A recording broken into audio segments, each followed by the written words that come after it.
Podium mic check, 1 2 1 2. Podium mic check, 1 2 1 2. Good. Let me check the batteries.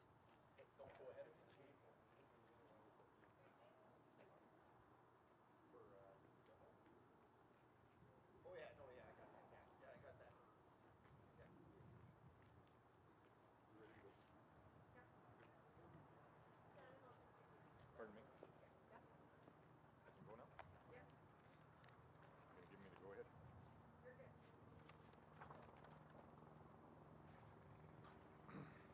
Oh, there's a helicopter. Maybe we'll wait for it.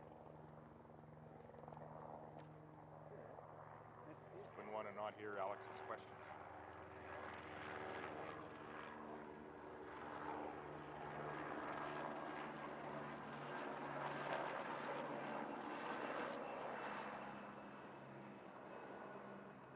That's a wildfire.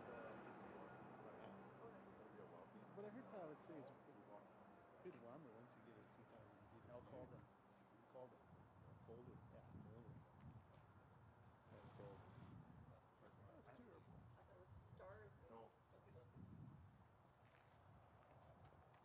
There, now we'll be able to hear Alex's questions.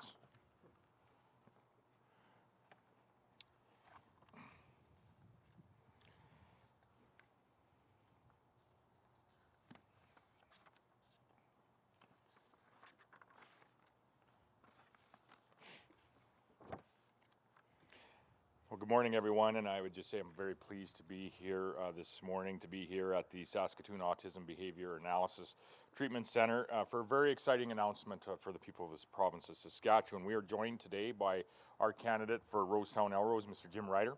Also joined today by our candidate for Saskatoon Silver Springs Sutherland, Paul Merriman, as well as the candidate for this area right here, Saskatoon Westview, David Buckingham. As well, we're joined here this morning by Shannon Hill, and Shannon is the owner-operator of the center that we are at, and she is one of the behavioral consultants within. And she's also a parent of an 18-year-old young adult with autism spectrum disorder. So thank you, Shannon, and all for hosting us here today. It's greatly appreciated. As said, today we have a very exciting announcement, but before I get into the details, I thought it would be worthwhile for us to just look back at the road that we've traveled when it comes to autism services in Saskatchewan. When we first came to office in 2007, the former NDP government was providing just about $500,000 to help families that have been affected by autism spectrum disorder, or ASD. We knew this amount was nowhere near what was required by those families. We had heard that from parents, and we had heard that from all of the dedicated and committed people working in the autism community. So from the very beginning, it has been a priority for the Saskatchewan Party to increase support for autism services in the province. And because our province and our economy have grown, we have had more resources to invest in these enhanced services. Since 2007, we have boosted funding to $12 million a year. That's 24 times what was provided under the NDP. 2 years ago, we delivered on an election promise to provide individualized funding to parents with children under the age of 6 who have been diagnosed with autism spectrum disorder. We wanted to provide parents with the flexibility to choose the services that would benefit their child. Individualized funding does just that and allows for that. In 2018, we provided $4,000 a year to purchase those services. Since then, we have increased it to $6,000, and in the most recent budget, now doubled that support to $8,000 per year.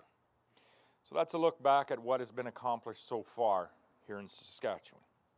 And I would say that that is a lot of progress.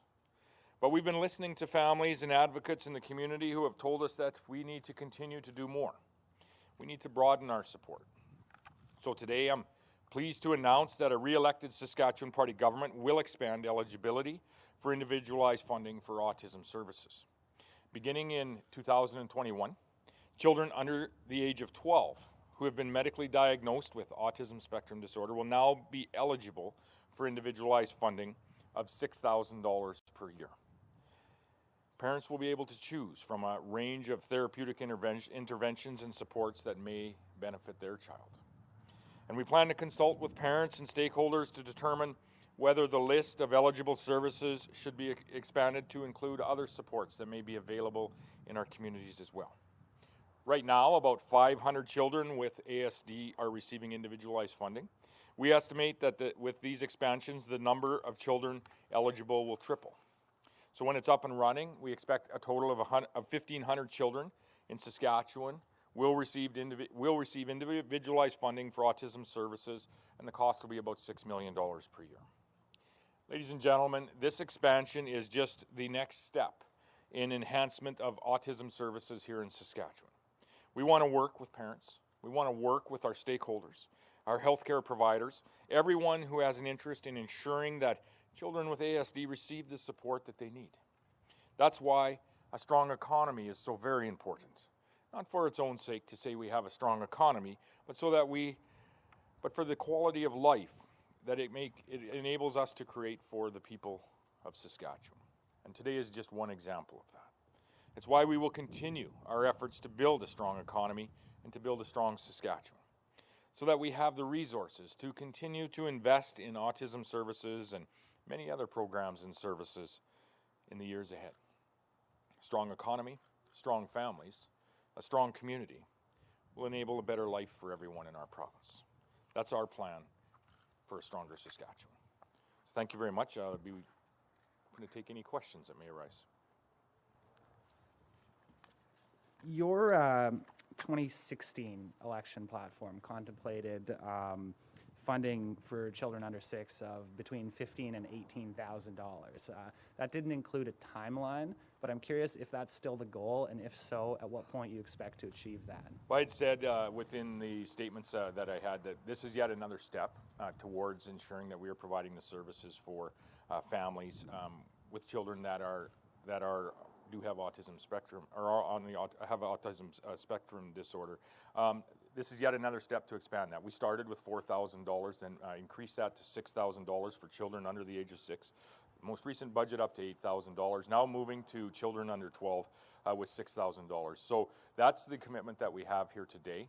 It's another step in the supports that we're providing and the supports that we feel need to be available to families. And I think something that is very relevant to how we are taking these steps is we are doing them in consult with parents. We're doing them in consult with the advocates within the autism community to ensure that when the dollars are provided, parents, families have the flexibility to apply those funds to the services and the resources that they choose that are best suited for their particular situation. And there's a range of services that can be accessed, and I can ask Shannon to speak in more detail as to what families may do with this type of funding if she would like to. Would you like to? Thank you, Premier. Yeah, actually, this type of funding is really crucial for those school-age kids, because what's happening is now we're seeing preschoolers come to us, and because of the funding, we're able to offer them a continued, service up until age 6. But after age 6, they still need some support. So that's where, things like speech pathology, a lot of kids still need speech paths. They still need behavior analysts like ourselves who are, either working on behavioral issues or working on even some things like anxiety and things like that kids are struggling with in schools. Helping school teams is a lot of what we do in those years. So this is really, really important for those kids that, either didn't have, sort of missed out on intervention too. There's some of those kids that kind of missed out on intervention, but the kids that had intervention up until that point, and then, we're able to continue that care further on for those kids, and it's super important for that.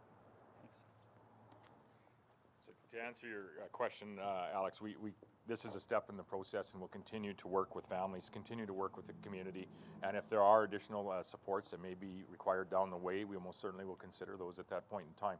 That is, the strength of collaboration on providing these very flexible supports for families. Premier, obviously a big step, an additional 6 years for these parents, but after the age of 12, I'm assuming some of these children will still need support. So, after the age of 12, is there going to be any more additional help for them? At this point in time, as I said, this is a step in the process where we are moving the supports up to those that are up to and just under the age of 12. So this is an expansion of the current services that we have. And as we walk through time, and I said we began in 2007 with about $500,000 that have been provided into autism funding here in the province. We have increased that by about 24 times, up to about $12 million until today. And if we are re-elected, we will further expand this out now with an additional $6 million out to people up to, I guess, the age 11, under the age of 12. So this is a step in the process. As I said, we will continue to work with families, with advocates in the community. And if there, is a conversation around that there needs to be, further funding, whether it's additional funding for the folks that are here or not. But what we are, very happy to be here today is to expand this program yet again. We've been expanding it consistently over the course of the last 13 years and committing to continuing to expand that if we're re-elected on October the 26th. Just going to change gears here on a different topic. CBC posted a story today showing that there's a lot of interprovincial movement, and in your plan you talk about keeping people in Saskatchewan, increasing the population to about 1.4 million. According to the statistics, the Saskatchewan Bureau of Statistics, we're losing somewhere between 1,000 and 3,000 people every 3 months. So obviously it's great to get immigration into the province, but how are we keeping young people here and keeping them away from the bright lights of Calgary, Edmonton, Vancouver?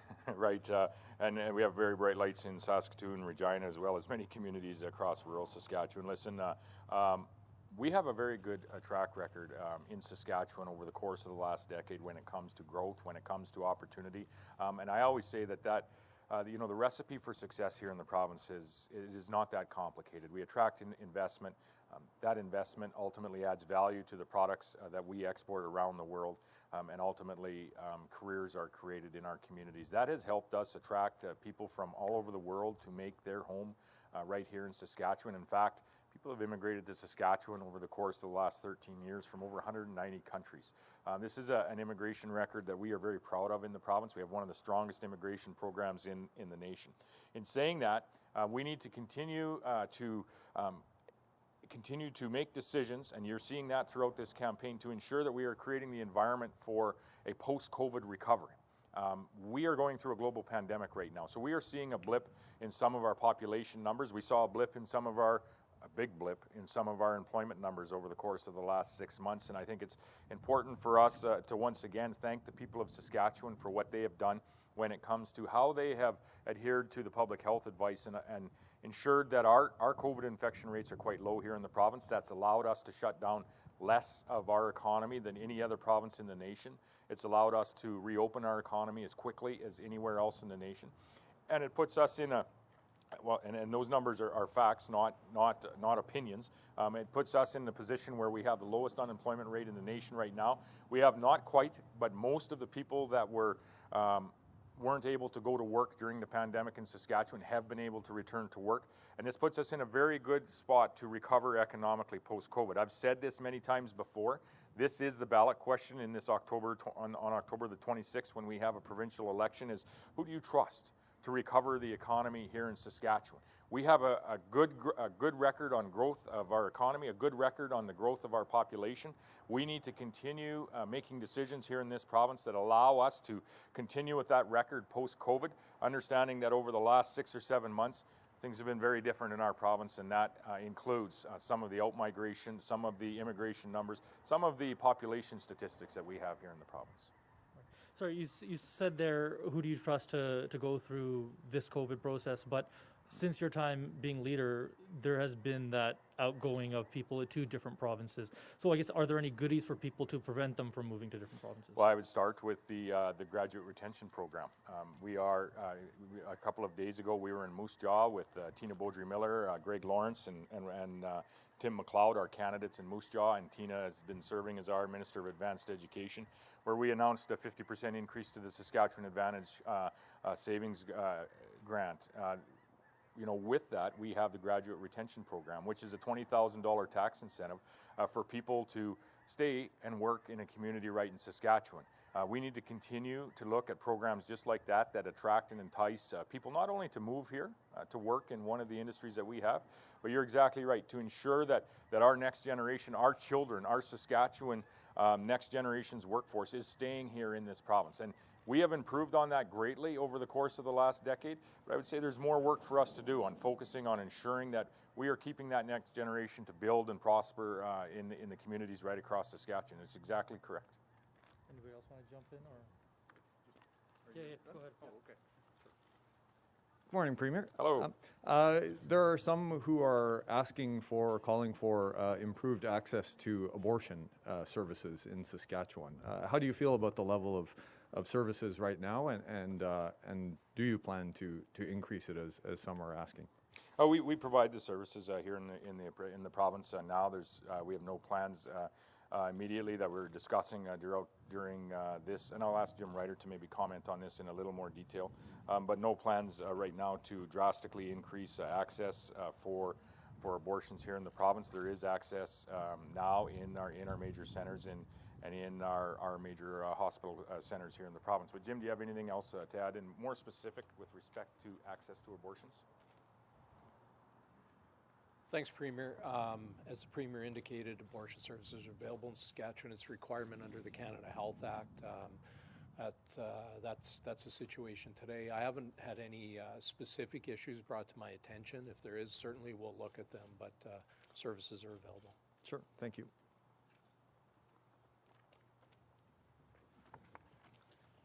Alex is back. During election campaigns, every party is making, big expensive promises to try and get people to vote for them.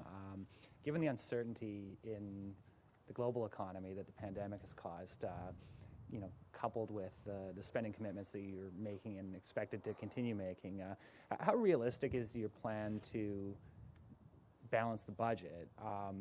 And at the same time, if you're reelected and a couple of years down the road, becomes clear that that's not feasible. What's your plan to deal with that? Would you push it down the road? Would you borrow money? How would you address that situation? Well, we do have a plan to balance the budget here by 2024. All of the announcements that we are making, have made, and will continue to make will be incorporated into that plan to balance the budget by 2024. We are investing in Saskatchewan. We are investing in affordability for families, as well as investing to ensure that we are well poised to recover economically here in the province. And I've said that is the question that people across this province will be asking themselves throughout this election campaign: is who do you trust to recover and grow the economy in Saskatchewan? And we have an opportunity on the backside of this virus as the world recovers post-pandemic, whenever that is. We provide the food, fuel, and fertilizer, and traditionally have to the world. And we most certainly will be in a good position as the world looks at where they are going to source these products, where their supply chains are originating from. And I would say to the entire world, as we have a global economic recovery, that there is no more safe, secure, and friendly supply chain for these products than Canada. And when you're talking about potash, uranium, agri-food products, energy products, there is no place better to have a safe supply chain and of a sustainable product that is produced right here in Saskatchewan. So I think the future looks very bright for the recovery as Saskatchewan enhances and enables the opportunity for a global recovery. And we are doing everything that we can to ensure that we are laying the groundwork so that Saskatchewan businesses and Saskatchewan industries are well poised to participate in that global recovery and thereby drive the economic recovery here in the province of Saskatchewan. So we do have a plan, and all of the announcements that we are making throughout this campaign do fit into a balanced budget by the year 2024. You're not seeing that same type of plan from the NDP party. You're seeing them go out day after day and continue to spend their tax increase that they announced on the very first day, and it begs the question of where are they going to get the rest of the money to pay for the promises that they are making? They're going to get it from Saskatchewan people. You said a moment ago that we don't know when the pandemic's going to end, and obviously that's going to affect the economic circumstances of the province. So if you're reelected and a couple of years down the road, you're suddenly, things go on longer than maybe people had hoped and expected, what would be your strategy to achieve that balanced budget by 2024? Would you prefer to, borrow money, or would you prefer to, look at cutting back program services? What are your thoughts on that? Our plan is to balance the budget by 2024, and this is why it's so important as we have went through the last number of months and we better understand this virus, that we are able to reopen not only sectors of our community like schools, for example. We're gone to online learning for our post-secondary education for much of it, but ensuring that we were able to reopen the portions of our economy that were required to close for some period of time. And we have done that in a large part. Virtually all sectors of our economy are now able to be reopened in some way, shape, or form, albeit what we are doing each and every day in our community at our place of work is very, very different than it was 8 or even 10 months ago. So our plan is to forge ahead. We don't know when we are going to be on the backside of this virus. That's why it really speaks to the importance of the reopening plan we had here in Saskatchewan, called Reopen Saskatchewan, that allowed us to reopen sectors of our community, our recreational infrastructure, but most importantly, the economic sectors of our communities across the province. This is another distinguishing point between the NDP and the Saskatchewan Party. The Saskatchewan Party worked very closely with industries and with communities and with individuals across the province and with public health on merging how we could reopen these sectors of our economy and community, but do so safely. And at every point, at phase 1, at phase 2, it was the NDP that were saying you can't move forward with reopening our economy. When we went to phase 2, they said you need to back up to phase 1, and I would put forward that were they in charge, I don't know that we would have any sectors of our economy reopened at this time.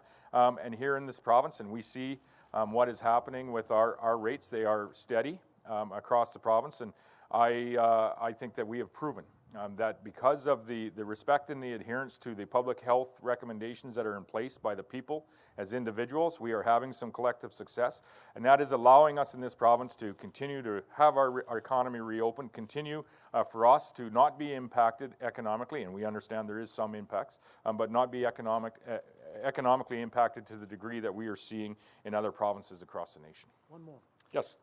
Premier, there's a social media post going on right now. It was posted yesterday. I know we've talked a lot about social media posts lately, but this one is from the son of the woman that was involved in the crash that you were a part of. I guess, have you seen that post and any response to it? Yeah, I would just say this is a part of my life, and I've spoken to an automobile accident that I was involved in just over 2 decades ago, back in 1997. It's been part of the public record for some time. I've spoken about it in the 2011 campaign, the 16, and as well as the more recent leadership race. And I would just say again that this is a day that I deeply regret. This is a day that I live with each and every day of my life, and it's a part of who I am. It's a part of my decision-making process.